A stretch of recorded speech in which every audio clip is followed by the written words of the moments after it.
Kalau video macam mana Cik KB kalau Zoom? Zoom tu awak kalau video, katakanlah awak buat Zoom kan, meeting mesyuarat. So video tu kalau Zoom tu awak macam sekarang ni kan, awak tolakkan kepada YouTube kan. Bila masuk kat YouTube, kemudian awak panggilkanlah kalau YouTube tu dia punya link dia tu, masukkan link tu. Nanti sistem belajar sendiri.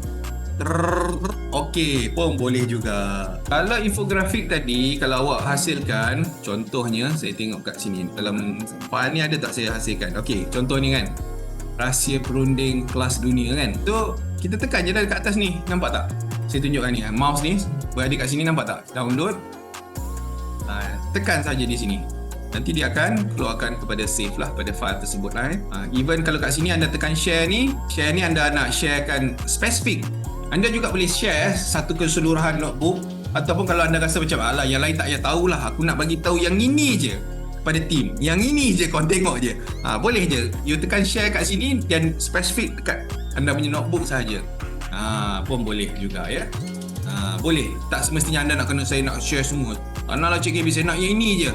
Dengan slide deck ni saja. Boleh je. Awak hasilkan slide deck ni, sharekan saja. Saya buatkan macam ni contoh. Okay, saya nak share benda ni saja. Yang lain tak payah tengok